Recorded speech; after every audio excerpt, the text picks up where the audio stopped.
Welcome to Employing Differences, a conversation about exploring the collaborative space between individuals. I'm Paul Tevis. And I'm Karen Gimnick. Each episode, we start with a question and we see where it takes us. This week's question is, when do I get my way? So, this is a thing that comes up um, in any kind of collaborative work environment that sometimes we talk until we all agree this is the best way forward. That's a thing that can happen. Um, and some of the time, we don't really agree about what's the best way forward. We just find one that we can all get behind enough to function and and work toward our goal, whatever that is, and that's fine. But often in those dynamics, somebody doesn't really get their way. And one thing that I see in consensus-based groups is that there are certain personalities that tend to push and get their way pretty reliably, and certain personalities that don't. And often a culture develops around, well, the nice thing or a good consensus practice is if I give in and let others have their way so that we can move forward, and that's me being a good, positive, skilled consensus person. And then I get to complain at people who don't do that because they stand up for what they want, because if they were good consensus, they would give in, which of course ends up being something closer to majority rule, because or majority vote, because in those cases usually the way it plays out is that if most people want a thing, other people just fall in line.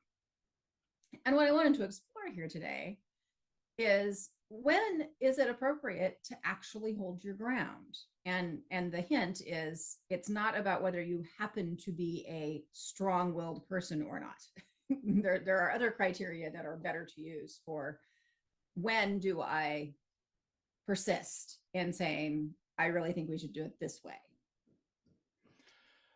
I think that one clue is that when you notice you're setting yourself up to complain, uh, because this is absolutely a thing that happens um, in the recognition of the pattern, right? Like any individual decision, it's usually not a big deal. But the problem that I see, when we do tend to have a more consensus-based decision-making process, or, we're even when we don't have an explicit decision-making process, but we're told the team needs to decide, and then it's vague exactly what that means. Over time, we start to notice this pattern of, well, we always seem to go with the idea that this person came up with, or the one that this person throws their weight behind, or these people throw their weight behind. And it's that pattern, I think, that tends to build up resentment.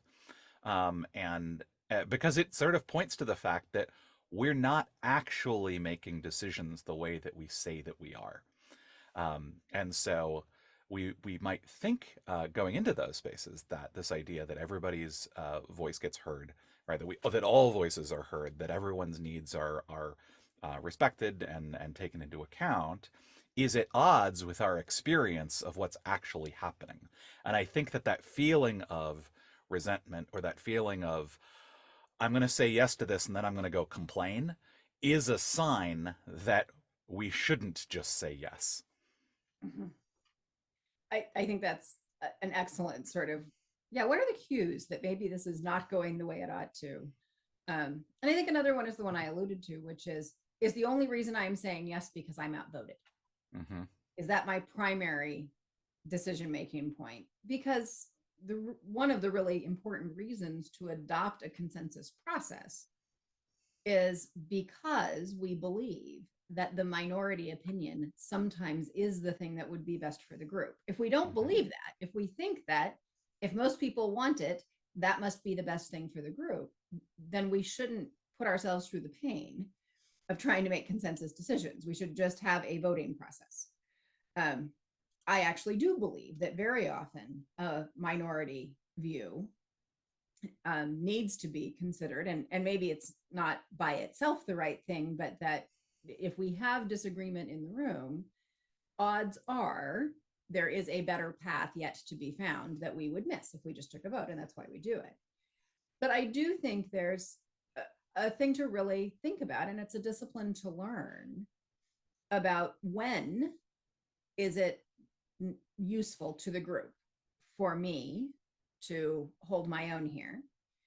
And when do I need to notice the rigidity within myself and take in other people's viewpoints and possibly even say, if everybody else in the room really thinks that's better and I'm not seeing, you know, and I've been really heard, then maybe I should think about that. So I guess that's sort of the thing I want to go to is, how do I know that this is a time to let go? How do I know that this is a time to persist? Might be the way to Hmm. say it. Hmm. And I come back to the idea we've talked about before of willingness, right? That am I willing to go with this decision and truly embrace it, right? It's not a begrudgingly, it's not a I'll say yes and then resent it, right? Willingness really is, this isn't what I would choose and I can embrace it. And I think that part of that is connected to something you said in there, which is that, do I think that I've actually been heard? That my perspective, that my needs, that the thing that I'm holding on to, has that actually been considered by the group? Because I think that's often when we do need to persevere, right? To say, you know, I think that what I'm saying hasn't been heard, that this hasn't landed. I at least need some acknowledgement of the fact that this isn't, that we're not going to do the thing that I would prefer. Um, I think that when we have a sense that we haven't been heard by the group, is absolutely a place where it makes sense to say, hold on, let's slow down. I think the other piece about it, this is where the pattern and the recurring thing comes up for me, um, is that it can be useful to think about, am I going to stand in the way of this decision for long enough that I can bring up the larger issue? Because there's the what we're kind of, I think oftentimes the where the resentment builds up and the complaining is going to come from is that feeling that this happens again and again and again. And it can be really useful to say, I I might actually be okay to go along with this particular decision, but first, I wanted acknowledgement of the dynamic that keeps happening over and over and over again. Because I think oftentimes when we're on the losing side or the receiving end, however you want to, when we're on that side of the pattern, we become very aware of it. And it's distinctly possible no one else even notices that we're always the one saying, oh, okay, fine. And I think it's useful, regardless of the content of the decision. If you're starting to feel that, I think it's useful to hold your ground until you at least get an acknowledgement of both of those things, and an acknowledgement that that isn't what the group wants in the long term. Mm-hmm. Yeah, I often say that what I find is that people can almost always tolerate not getting their way if they feel like they have been very well heard. And I would add the word validated. Hmm. There's sometimes this misnomer that we have heard you because we sat here quietly while you talked, and that actually is not the same thing. And so what, because in fact I can sit here quietly while people talk and not hear them at all. Anyone who's been through the public school system in this country has probably gotten really good at that. We actually train kids in that in our system. So that assumption that, well, we've given you plenty of time to talk is not enough. Hmm. So it is, have we engaged and have we acknowledged and respected that although we disagree with it, we're not dismissing you. We're not thinking, oh yeah, that's just Paul being his crazy person again, and we don't have to listen to him, right? Like that we've actually really engaged with it, seriously considered it, possibly even made some sort of shift around Hmm. it, that kind of thing. So I think, yes, if you've been heard, if it's clear that people understand your perspective, and I think a way to say that would be for them to say, okay, we understand that there is a real risk that this thing that you're worried about could happen. We know that could happen. For us, it's worth taking this risk. Hmm. Then you might be at a point where you're like, okay, I've been really heard, Hmm. and I'm landing in my own values in a different place, or my own risk tolerance, or Hmm. whatever it is. in a different place than others in the group. And that may be a time that you sort of go with where the majority is, because it's about a risk tolerance, which isn't a finite, and this isn't an on-off switch, right? This is Hmm. this is a spectrum, and we land in different places. Um, so I think that's true. I think another thing to look for in answering this question is to look internally for rigidity. Am I just dug in? And I think, as you were saying about the pattern thing, when you see it as a pattern, you can get dug in. I actually knew of a group where someone said, I'm going to oppose anything you propose ever again because, this horrible thing happened between us. And, very often here it said that blatantly, and you kind of hope they didn't mean it. But I do think we get there. I think there can be an internal rigidity either to this person, Paul has done this to me so many times that anytime he speaks, I just oppose. Or Paul's been perfectly appropriate, but he really reminds me of my father, who shut me down constantly through my childhood in some mannerism. And I'm just getting resistant. So getting curious about, am I stuck? Is there something about this that I'm not hearing? Um, and that might be a time to say, okay, I'm not fully engaged. I'm triggered in some way. My emotions are up. There's something getting in the way of me being fully present and acknowledging and hearing others. That might be a time to say, this isn't the one I want to stick on. Or it may be to do what you were suggesting of saying, yeah, I feel like, I'm pretty triggered by this. I think it's because we've been down this road before. I think it can be really useful to sort of take a step back and say, what are the things that I'm bringing this that are contributing to me not getting what I'm hoping for, right? Not getting what I want. How am I getting my own way, in my own way of getting my way? And noticing what are the things. Part of that is the latching onto the pattern. Part of that can be the projection stuff, like whatever that is, that can be inside your head. And then that comes out sideways when you actually try to do something, which I think actually points to a thing that I would have mentioned, because we're skirting dangerously close to the, just give up on getting your own way and go with the group, which is the thing want to go the opposite direction. I think when we recognize we are at that point where we have to take a stand for whatever this thing is, um, being able to do that as calmly and as sort of evenly and as possible is, I think, a thing that is really useful, right? So recognizing, yeah, I'm probably triggered by this thing because of this, that, and the other, blah, blah, blah.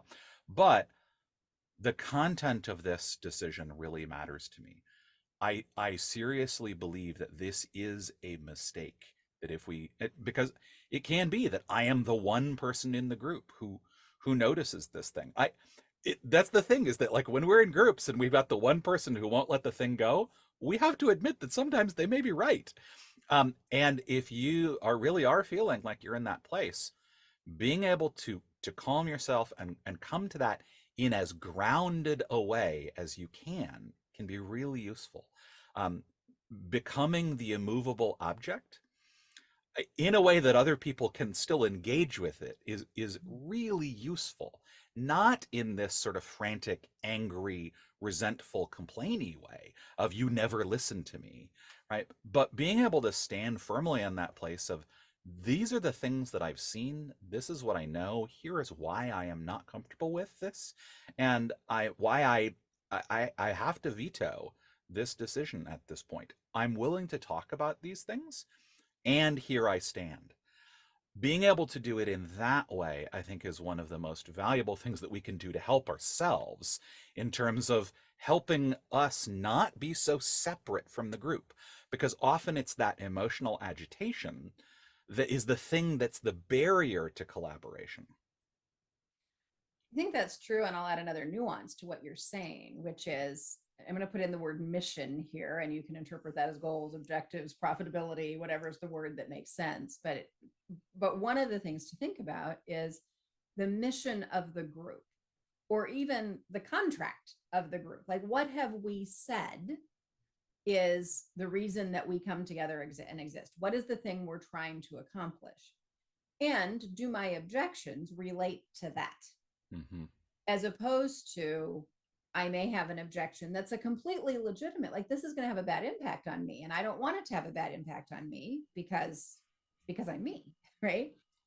But if I'm asking for, if the thing I want is in my personal interest, but isn't really part of the goal of the group. Now, I want to keep in mind that very often the goals of the group include some personal interest, and I believe we did an episode on that. Mm-hmm. So that balance of individual needs and group needs, but there certainly could be cases where the thing that I want is really outside the scope of what we've said we're going to do for each other, and it may scare me that this isn't going to go that way, or even that it may be telling me this group isn't the group I really need, and I don't want to lose this group, but actually I need to, they're going a different way and that's appropriate for what's the agreed mission.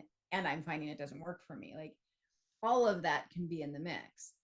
But as you say, if having done that kind of filter of what is the group's mission, and I am concerned that we're missing the group's mission, either because I see some future ramification or something that really is whole group, or because I'm seeing an impact on some number of individuals, including me, that does imply that it won't work, even if it's as simple as if you raise the dues, if you double the dues, I can't afford it anymore, and I think a couple other people can't, and keeping the group together actually is really important to our goals. Like it could be as simple as that, like I can't afford it, it's very unique to me even, but this is the impact it will have, and I think that's not good for the group. So there's a lot of nuance there, but thinking about, is it within the scope of the group mission, whether or not it's an individual need? Does it fit with the group?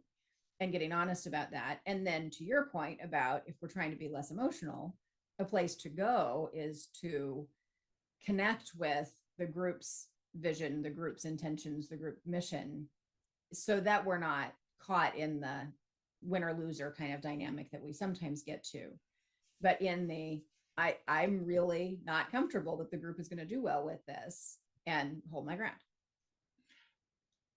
And of course, because it wouldn't be an episode without bringing this word in, I think this is also where curiosity is really useful. Because and because we've been talking sort of a lot about, advocating for positions or making statements around this is what I see, this is what I notice, here's what I think, here's how I blah, blah, blah.